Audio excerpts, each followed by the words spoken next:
Halo Sobat Sirip di seluruh penjuru Nusantara. Kembali lagi bersama saya Janiar Tirani Saranga di podcast kesayangan kita, Sirip, Suara Inspirasi Insan Perikanan. Nah, kita akan membahas tema penting nih hari ini terkait mutu hasil perikanan. Jadi, bagaimana kita membawa produk hasil perikanan kita terbang melintasi antar negara dan dapat diterima oleh pangsa pasar. Pertanyaannya, kita sudah siap belum dengan senjatanya, yaitu mutu yang terjamin. Oleh sebab itu, kali ini kita datangkan khusus di studio kita, Ibu Dr. Insinyur Woro Nur Endang Saryati MP, selaku Sekretaris BPPM HKP yang akan mengulik secara lengkap apa itu mutu dan bagaimana supaya produk perikanan kita dapat diterima di pangsa pasar. Pagi. Bagaimana kabarnya pagi ini, Bu? Alhamdulillah. Baik, terima kasih atas kesediaan Ibu boleh datang di studio kami untuk melaksanakan podcast pada pagi hari ini. Nah, Sobat Sirip, kita mau bahas dulu nih sebenarnya apa Bu BPPM HKP itu, tugas utamanya, fungsinya apa, khususnya dalam memastikan ikan yang tersaji di meja makan atau setiap keluarga itu mengkonsumsi ikan yang baik. Oke, jadi sahabat Sirip, Iya Bu. BPPM HKP ya, Iya. Badan Pengendalian dan Pengawasan Mutu Hasil Kelautan dan Perikanan, adalah salah satu eselon 1 di bawah KKP. Tugasnya adalah menjamin mutu dan keamanan khususnya produk hasil kelautan dan perikanan dari hulu hingga hilir. Nah, dari hulu, yang disebut hulu adalah di mana produk perikanan atau komoditi perikanan itu dihasilkan, yaitu di budidaya maupun di penangkapan, itu disebut hulu. Nah, di hulu budidaya itu dalam memberikan jaminan mutu dan keamanan itu, Badan Mutu memberikan beberapa sertifikasi, di antaranya sertifikasi cara pembenihan ikan yang baik, cara budidaya ikan yang baik, cara pemberian pakan yang baik, cara pembuatan obat yang baik, dan cara distribusi obat yang baik. Sedangkan di hulu penangkapan, Badan Mutu juga melakukan sertifikasi, yaitu cara penanganan ikan yang baik di atas kapal. Ini untuk kapal yang hanya menangani atau menangkap, kemudian dimasukkan pakai es, kemudian didaratkan. Tapi kalau yang kapalnya memiliki semacam palka cold storage gitu, Ya, Bu. dan kita lihat saya lihat juga itu ikan hasil tangkapannya itu dibungkus satu persatu pakai plastik atau pakai kantong. Nah, kalau kapal yang seperti itu harus bersertifikat HACCP juga. HACCP juga gitu. Ibu. Jadi itu penjaminan di hulu. Kemudian ikan dari tempat budidaya, ikan dari kapal itu akan masuk ke supplier atau mini plant. Nah, di situ harus disertifikasi SKP. Selanjutnya, apabila dari mini plant atau supplier ini masuk ke unit pengolah ikan yang besar ataupun dari kapal langsung ke unit pengolah ikan, maka unit pengolah ikan ini harus tersertifikasi HACCP. Ya, baru produk ini boleh diekspor ataupun dikonsumsi oleh masyarakat. Oke Bu, jadi bisa saya sebut bahwa BPPM HKP ini kiper ya Bu ya, atau penjaga gawang, karena mulai dari hulu sampai ke hilir itu kita ada di setiap proses itu mengawasi mutu agar tetap terjamin. Nah, berdasarkan hal tersebut Bu, apakah benar bahwa bukan hanya taruhan nyawa konsumen yang kita awasi Bu, tetapi juga kepercayaan dari pangsa pasar global? Ya, betul. Jadi beberapa negara tujuan itu memiliki standar. Ya, standar masing-masing bagaimana kualitas produk yang diekspor, bagaimana penjaminan dari hulu ke hilir, itu mereka meminta itu dokumen-dokumen itu. Kemudian dokumen traceability, sistem jaminan mutunya. Ada juga seperti Uni Eropa, untuk produk budidaya kita yang bisa ekspor ke sana itu kita harus, negara itu harus melakukan monitoring logam berat, monitoring penggunaan antibiotik gitu. Jadi beberapa persyaratan itu harus kita penuhi karena standar Uni Eropa itu memang standar tertinggi. Oke. Jadi kalau kita UP bisa ekspor ke Uni Eropa, dia akan lolos di mana-mana. Di mana-mana. Iya. Oke, Bu. Nah, terkait yang sudah Ibu bilang tadi bahwa kita penjamin mutu itu ada di budidaya dan ada juga di penangkapan. Nah, untuk budidaya sendiri nih Bu, kan kebiasaan para pembudidaya kita khususnya untuk pembudidaya yang masih UMKM, pedagang segala macam kan Bu, ada kadang statement seperti ini, ikan saya kan masih ditangkap tadi pagi, masih segar. Nah, padahal standar mutu itu ketika dibawa ke lab itu tidak sesuai. Sebenarnya kapan Bu dimulainya pengawasan standar mutu tersebut? Tadi kan sudah sampaikan Iya. bahwa ada sertifikasi benih, Benih, oke, Bu. obat, pakan. Jadi sejak benih itu dihasilkan atau dibenihkan dari mulai induknya, induk yang bagus, kemudian jadi benih juga harus cara pembenihan yang baik, di situ diatur bagaimana kualitas air, pakan, obat yang dikenakan. Kemudian benih ini dibesarkan juga tadi ada step-step ya, sertifikasi. Jadi memang untuk hasil budidaya yang aman dan berkualitas untuk dikonsumsi itu memang sudah dikawal dari awal melalui sertifikasi, dan sertifikasi itu gratis kok. Oh, Cepat, iya. Jadi nanti tinggal pembudidaya menghubungi unit pelaksana teknis atau UPT kita tersebar di seluruh provinsi, ada 46. Di sana bisa berkonsultasi, bertanya bagaimana cara saya mendapatkan sertifikasi itu. Baik, gitu. Ibu. Nah, tadi kan sudah Ibu jelaskan bahwa sertifikasi ini sudah kita mulai ya Bu dari hulunya.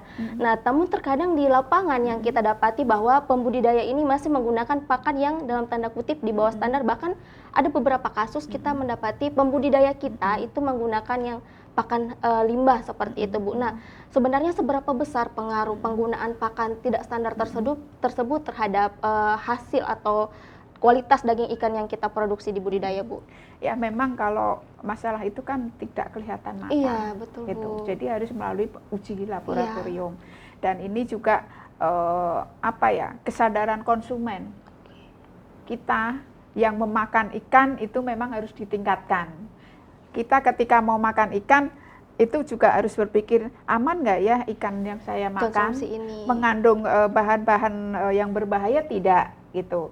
Nah kalau dengan kesadaran itu semakin tinggi, maka orang akan nggak usah negara tujuan ekspor, tapi masyarakat kita juga akan menuntut ikan ini, jaminan bahwa ikan ini aman dikonsumsi ada nggak, misalkan di supermarket dulu ya, gitu. Itu beberapa UPT juga telah melakukan monitoring namanya, monitoring pengambilan sampel di pasar tradisional, di TPI, kemudian di supermarket itu mengambil sampel kemudian diuji baik mikrobiologi maupun kimia, pengujian lab ya Bu ya. Atau misalkan kita ada isu formalin gitu, apakah mengandung gitu. Nah nanti hasilnya akan direkomendasikan. Bahkan ada beberapa UPT itu sudah mensertifikasi yang di supermarket tersebut bahwa ikan ini aman dikonsumsi dan telah dilakukan uji di laboratorium. Gitu. Oh seperti itu ya Bu. Iya. Nah itu kan tadi kita membahas mulai dari yang menggunakan limbah dulu ya Bu. Nah untuk saat ini kita kan terus berinovasi. Sudah ada sistem bioflok, sistem air deras, segala macam. Nah untuk penggunaan pakan di sistem air deras ini ataupun yang di bioflok, itu apakah saat ini sudah bersih di mata BPPM HKP atau masih perlu lagi pengembangan lebih lanjut seperti itu Bu? Oke, jadi tadi kita memang ada sertifikasi pemakaian pemberian pakan yang baik gitu. Bu. Di dalam sertifikasi, dalam proses sertifikasi itu kita juga akan melihat apakah kandungan dari pakan itu, apakah pakan ini sudah tersertifikasi atau belum, kemudian kandungannya bagaimana, apakah pembudidaya secara rutin itu juga mengujikan ke laboratorium pakannya ini. Karena kita contohkan kita ekspor ikan lele gitu ke Perancis. di sana memang ketat gitu, kandungan-kandungan antibiotik, hormon, bahan tambahan itu kita harus ada monitoringnya. Ya, jadi mereka melakukan sampling, dicek dan ternyata mengandung hormon tertentu gitu. Jadi kita akan mentelusur ikan ini dari pabrik mana, dari pembudidaya mana. Setelah sampai pembudidaya, bagaimana nih benihnya dari mana, dikasih obat apa, dikasih pakan apa. Nah di situ ketemu gitu loh bahwa dia memberikan pakan tambahan selain pakan dari pabrik gitu. Jadi makanya tadi yang utama itu kepedulian dari konsumen dulu ya Bu. Ya, kalau konsumen sudah menuntut, ya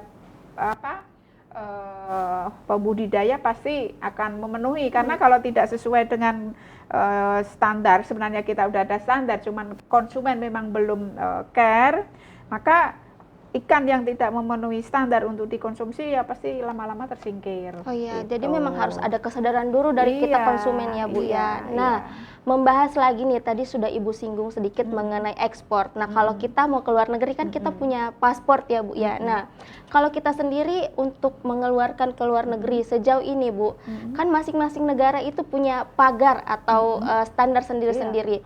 Kira-kira dari semua negara yang sudah Ibu sebutkan tadi sudah ada satu USA, negara mana lagi Bu yang kira-kira pagarnya nih cukup tinggi untuk kita tembus, dan syarat-syarat apa saja yang mereka berlakukan agar produk perikanan kita ini bisa masuk ke pangsa pasar tersebut? Jadi produk perikanan kita itu sudah diterima di 146 negara dari 230 sekian anggota PBB gitu. Artinya apa? Sebenarnya keberterimaan produk perikanan Indonesia itu cukup tinggi. Ya kan lebih dari 50% dari negeri ya. 146 dari 200 sekian itu menerima produk kita Bu. Iya, gitu. Kalaupun standar yang tertinggi atau itu kita bisa melihatnya itu bahwa 5 negara besar penerima produk perikanan kita. Yang pertama itu USA, khususnya udang gitu. Kemudian Cina, Jepang, Uni Eropa, kemudian Korea gitu. Nah, dari situ kita tentunya karena dia negara tujuan ekspor terbesar, makanya kita pasti akan memenuhi standar itu. Tadi saya sebutkan, kalau kita bisa memenuhi standar Uni Eropa, semuanya pasti akan menerima. Makanya kita akan mengejar standar Uni Eropa, bahwa untuk bisa masuk ke Uni Eropa untuk budidaya itu tadi harus ada monitoring logam berat, monitoring antibiotik, monitoring antimikrobial resisten yang sekarang dipakai, syarat juga itu harus kita penuhi. Kemudian untuk produk tangkapan itu harus ada tadi sertifikat sertifikat cara penanganan ikan yang baik di atas kapal. Kemudian juga harus memenuhi standar-standar di luar standar mutu, standar lingkungan. Harus ada standar perizinan juga harus dipenuhi, SHTI. Kemudian ada COA, ada processing statement, macam-macam. Jadi itu harus kita penuhi kalau kita mau masuk ke sana gitu. Seperti itu ya Bu. Nah, kalaupun kita sudah bisa tembus ke pangsa pasar dunia nih, nah kalau untuk konsumen sendiri kan sekarang semakin kritis ya Bu ya. Sejauh mana BPPM HKP ini melakukan ketelusuran atau traceability terhadap data ikan yang kita ekspor keluar supaya konsumen tuh lebih percaya, lebih trust ke kita Bu? Jadi saya tadi sudah sampaikan dari hulu hingga hilir. Iya Bu. Di situ ada sertifikasi. Jadi kalau sampai hilir itu ada 9 sertifikasi, dari mulai cara pembenihan yang baik, cara budidaya ikan yang baik, cara pemberian obat, cara pembuatan obat, cara distribusi obat, cara pembuatan pakan tadi, sampai kemudian di middle, di hilir itu ada HACCP, SKP, kemudian cara distribusi ikan yang baik, sampai ekspor melalui sertifikat mutu gitu. Jadi sertifikat mutu ini tidak akan bisa keluar kalau HACCP-nya belum keluar juga. belum tersertifikasi Oke. HACCP. Atau kalau untuk ikan hidup belum bisa terbit hasil ekspor kalau belum tersertifikasi cara budidaya ikan yang baik gitu.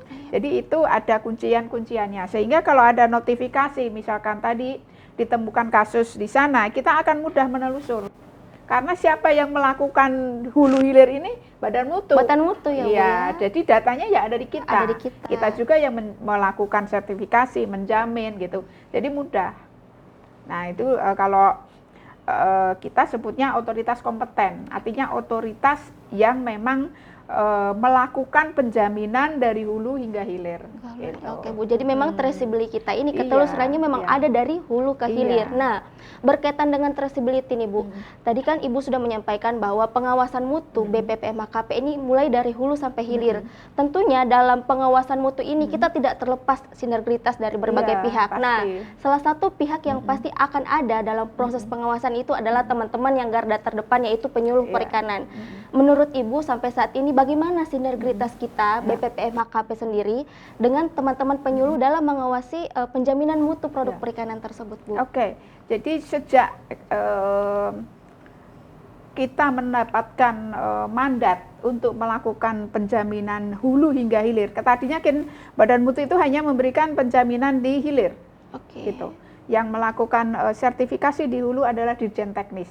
Tetapi arahan Pak Menteri yang melakukan sertifikasi itu dari hulu hingga hilir itu harus Badan Mutu, gitu. Nah, sejak itu tentunya kami kekurangan sumber daya. Saya sudah berkoordinasi dengan BPPSDM, khususnya Ibu Yayan, untuk bagaimana penyuluh yang tersebar di seluruh Indonesia itu bisa membantu tugas UPT-UPT kami yang ada di seluruh Indonesia. Dan itu sangat disambut baik oleh Ibu Yayan. Kemudian kita diminta kompetensi apa, gitu. Kompetensi apa yang harus dipenuhi oleh penyuluh yang akan membantu Badan Mutu. Itu sudah kita komunikasikan, kita lakukan identifikasi. Bu Yayan melakukan identifikasi di masing-masing provinsi. Kita diminta, kemarin itu mintanya yang jelas, jangan tapi kabupaten, kalau perlu kecamatan di mana lokasi budidaya itu ada, gitu. Sehingga di situ katanya Bu Yayan itu akan memasukkan tugas penyuluh di Badan Mutu itu ke dalam SKP-nya masing-masing penyuluh, gitu. Jadi karena sertifikasi, kalau pengetahuan tentang budidaya mungkin penyuluh sudah paham, tapi proses sertifikasi ini kan hal baru bagi penyuluh, sehingga perlu pelatihan. Kemudian mereka kita ikutkan ke dalam tim, pertama observer, kemudian anggota, gitu. Jadi di situ kita berkolaborasi di lapangan dengan teman-teman penyuluh, Bu. Nah, tadi kan sudah Ibu sebutkan bahwa penyuluh perikanan ini kita bekerja sama, sudah diberikan pos-pos sendiri, bahkan tupoksi juga untuk melaksanakan tugas pengawasan mutu.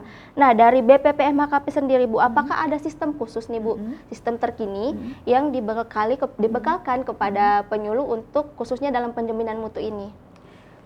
Tadi, jadi dalam rangka sertifikasi itu yang pertama itu akan dilakukan inspeksi.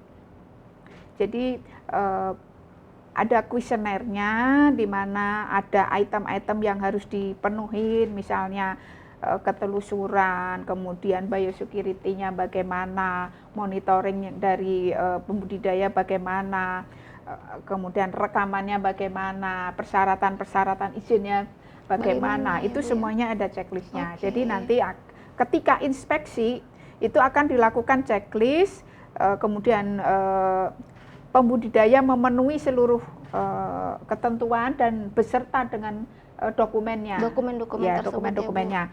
Apabila semuanya sudah terpenuhi, maka diberilah dia sertifikat. Sertifikat ada yang manual, ada yang melalui sistem. Kami memiliki sistem siap mutu yang terkoneksi dengan perizinan OSS. Jadi nanti sertifikat itu akan terbit di OSS dari BKPM. Nah, apabila sudah mendapatkan sertifikat ini berlaku 4 tahun, dan sepanjang 4 tahun ini akan dilakukan surveillance namanya.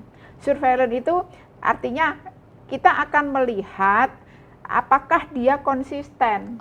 Ya, konsisten melaksanakan cara-cara yang baik tadi. Yang sudah dilakukan tadi ya Bu ya. Dilakukan surveillance apabila ada penurunan atau apa, nanti kita ada istilahnya ketidaksesuaian. Ketidaksesuaian kita berikan, nanti pembudidaya akan melakukan tindakan perbaikan, sehingga harapannya sertifikat itu benar-benar mencerminkan apa yang dilakukan sepanjang 4 tahun itu. Makanya kita menjaga melalui surveillance. Nah, penyuluh itu kita libatkan baik dalam inspeksi maupun surveillance. Oke, seperti itu Bu. Jadi sudah ada sebenarnya aplikasi Siap Mutu ini yang membantu para pembudidaya maupun nelayan untuk melakukan sertifikasi tersebut dan dibantu para penyuluh juga. Nah, berkaitan dengan hal tersebut Bu, kadang para pembudidaya maupun nelayan kita ini khususnya kan itu masih takut-takut gitu Bu datang untuk berkonsultasi. Kira-kira apa pesan Ibu dari BPPM HKP sendiri untuk para sobat Bahari dan juga para nelayan serta pembudidaya agar mau datang ke kantor pelayanan untuk mengurus sertifikat tersebut? Jadi sebenarnya dalam proses sertifikasi ini Dirjen Teknis, Dirjen Budidaya maupun Dirjen Tangkap itu melakukan sosialisasi dan pembinaan. Jadi mereka itu sudah memahami, oh kalau saya mau mendapatkan sertifikasi ini saya harus begini. Nah, hasil dari pembinaan Dirjen Teknis itu kita melakukan inspeksi gitu. Apa yang ditetapkan dalam pembinaan, apa yang disampaikan dalam pembinaan, itulah yang akan kita checklist gitu. Jadi sama, standarnya sama gitu. Jadi harapannya ketika sudah dilakukan pembinaan, kita ketika kita melakukan inspeksi itu ya memang udah tidak banyak perbaikan. Kalaupun ada hal-hal yang kurang, ya dipenuhin, diperbaiki. Kita pun seluruh UPT di Badan Mutu ini semuanya memiliki media sosial. Di situ sudah disampaikan bagaimana cara sertifikasi ini, CBIP, CPIP itu sering kita sampaikan. Mungkin di situ juga bisa dilihat gitu. Dan tadi dalam rangka memberikan jaminan ketika inspeksi atau surveillance kan dilakukan pengambilan contoh untuk mengkonfirmasi gitu kan. Kan tujuan kita mensertifikasi tadi kan agar aman dan berkualitas. Nah, sehingga dilakukanlah pengambilan sampel, diuji ke laboratorium gitu. Diuji apakah ini benar-benar aman dari sisi mikrobiologi, dari sisi kimia, kemudian ada juga tes protein itu. Jadi ini akan membuktikan ketika di sini dilakukan dengan baik, maka hasil labnya akan baik juga. Gitu. Ketika di sini ada yang error, tidak sesuai dengan dokumen yang dia susun, ataupun sudah diinspeksi cocok, kemudian ternyata seminggu, sebulan, kemudian error, tidak konsisten. Makanya kita melakukan surveillance, ambil sampel, masih konsisten enggak? Konfirmasinya adalah hasil laboratorium tersebut. Jadi benar-benar BPPM HKP ini bersinergi dengan penyuluh, pengawasannya dari hulu sampai hilir, bahkan sampai inspeksi itu kita masih bisa evaluasi terus-menerus ya Bu, seperti itu. Nah, Sobat Sirip, terkait dengan penyuluh perikanan, saat ini adik-adik dari Taruna Poltek AUP sendiri ada yang jurusan prodi penyuluhan perikanan juga Bu. Kira-kira Ibu apakah ada pesan untuk adik-adik Taruna Poltek AUP khususnya dalam nanti kan mereka akan menjadi generasi penerus ke depannya ya Bu, untuk khususnya dalam penjaminan mutu di bidang kelautan dan perikanan? mungkin untuk adik-adik penyuluh, selain belajar materi atau kurikulum yang sudah diajarkan di sekolah, tolong banyak membaca, tolong aktif melihat medsosnya KKP dan eselon 1 yang lain, sehingga di situ ada gambaran bagaimana sebenarnya kompetensi penyuluh itu diperlukan di situ. Program prioritas nasional KKP yang telah disetujui Presiden itu ada KNNP, kemudian ada bioflok, ada Minapadi, ada Nilasalin, ada tambah udang bayi ngapu, kan banyak. Nah, Ibu. itu Bapak Menteri minta lulusan dari sekolah perikanan yang ada di KKP itu bisa terlibat langsung. Begitu lulus langsung terlibat dalam mendukung program prioritas Presiden atau program prioritasnya KKP, sehingga dibutuhkan benar-benar pemikiran yang luas gitu, kemudian banyak membaca, banyak belajar, sehingga kita nanti menjadi siap bekerja. Jangan segan untuk bertanya. Seperti itu, jangan segan bertanya. Dan terus belajar, mungkin itu. Oke, seperti itu. Nah, dicatat tuh untuk adik-adik Taruna Poltek AUP dan juga para Sobat Bahari dan Sobat Sirip semua. Nah, bisa kita tarik kesimpulannya Bu ya sekarang dari podcast kita bahwa benar adanya BPPM HKP ini merupakan garda terdepan baik dari hulu maupun hilir, dan kita ada di setiap prosesnya melakukan inspeksi terhadap keamanan hasil mutu pangan, sehingga nanti apa yang sudah sampai ke meja setiap kepala keluarga aman untuk dikonsumsi, dan juga pangsa pasar dunia makin terbuka lebar ya Bu ya, karena saat ini 50% pangsa pasar sudah menerima produk kita, dan kedepannya pasti masih bisa bertingkat lagi dong. Itu mimpi kita ya Bu ya, kedepannya seperti itu. Nah, untuk Sobat Bahari dan juga teman-teman Sobat Sirip juga sudah disampaikan Ibu bahwa untuk traceability ini sudah berkelanjutan ya Bu ya, sudah terawasi dari hulu ke hilir. Jadi Sobat Sirip jangan takut, apalagi nih pembudidaya dan juga para nelayan, ayo datang ke kantor pelayanan di BPPM HKP, karena kita sudah ada pendataan nih baik online maupun manual untuk menjamin kesehatan maupun hasil produk perikanan dari Sobat Sirip semua.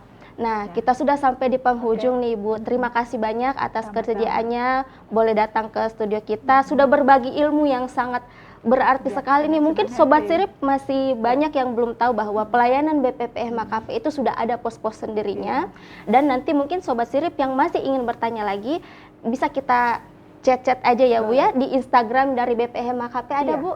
Ada. Nanti boleh ya, nanti kita ditanggapi sama miminnya di sana. Nah, Sobat Bahari dan juga Sobat Sirip yang masih ketinggalan atau baru bergabung di channel kita, jangan khawatir, kita akan tetap tayang di channel YouTube kita maupun di Instagram. Jangan lupa di follow @media_penyuluhan perikanan untuk update informasi selanjutnya.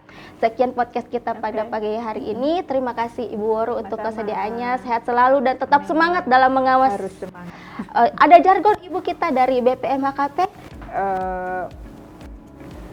BPPM HKP maju bersama KKP. Oke, kita ulangi sekali lagi ya Bu. 1, 2, 3.